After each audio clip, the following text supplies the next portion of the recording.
C'est quoi l'inflation? L'inflation, c'est tout d'abord une crise en économie. C'est la hausse générale des prix. Ça arrive lorsque il y a beaucoup de quantités de monnaie en circulation. Puisque s'il y a beaucoup de monnaie en circulation, et le prix des biens augmente. Si le prix des biens augmente, cela va dire que l'argent a perdu sa valeur. La monnaie perd sa valeur. On verra que avec 500 francs, on pouvait acheter beaucoup de biens. Mais quand l'argent et la monnaie perdent sa valeur, ce ne sera plus le cas. On gagne et on dépense beaucoup, mais on reçoit moins de marchandises à cause de l'inflation. Voilà. C'est comme ça arrive dans l'économie. Si il y a beaucoup de monnaie en circulation, on peut les remédier, mais il y a un autre problème qui survient, qui est le chômage. En fait, le chômage et l'inflation, comme je l'ai dit dans une vidéo qui est déjà sur le réseau, on ne peut pas combattre le chômage et l'inflation ensemble. Quand on coupe la tête de l'inflation, la tête du chômage se présente principalement sur TikTok. Bon, c'est ça qu'on dit, non?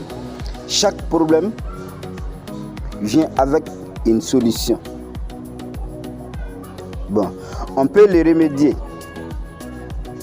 mais il est quand même difficile de diminuer l'inflation, en même temps le chômage. C'est difficile, je peux même dire que c'est impossible.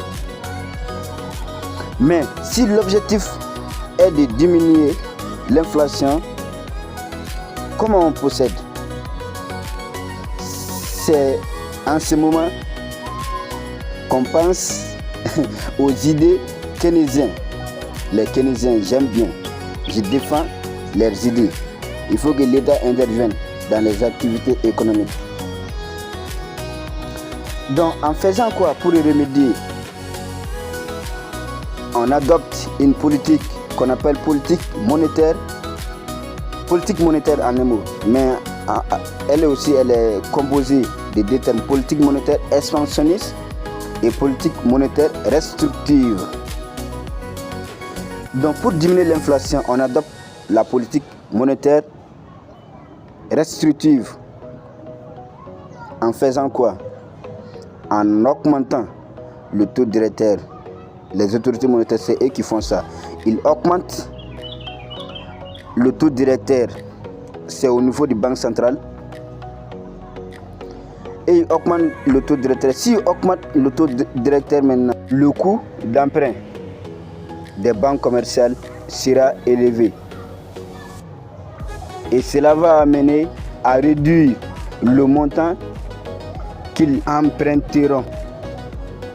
Au niveau de la banque centrale, si cette somme diminue, puisque c'est à travers de leur prêt par la banque centrale qu'ils financent les agents non financiers, qu'ils prêtent les agents non financiers ou encore les investisseurs pour leurs activités.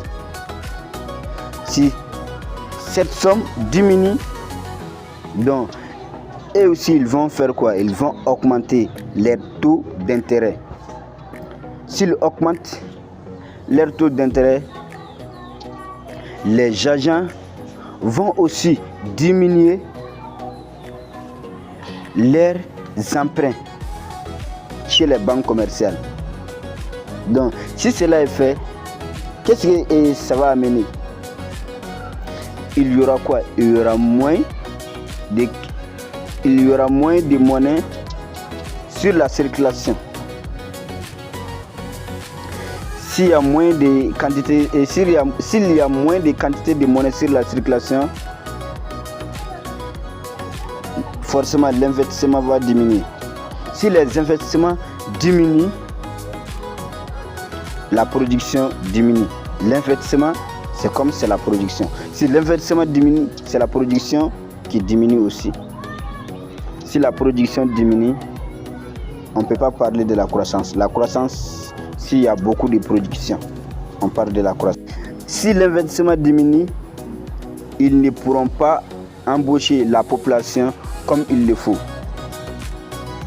Donc, c'est en ce moment qu'on parle du chômage. Le chômage, c'est le nombre de populations qui ne travaillent pas. Voilà, c'est ça le chômage. Likez et abonnez-vous. Commentez pour qu'on puisse s'échanger entre nous les actualités sur le cher pays Bamaliba. Le Mali croit. Il a vraiment besoin de nous. Pas des têtes vides, non. Avec des têtes dont il y a des esprits brillants, avec des idées remarquables. Ok, voilà, on est ensemble. Merci de l'avoir fait pour moi, pas pour moi, pour vous-même, puisqu'il s'agit du pays en question. Il s'agit du pays en question.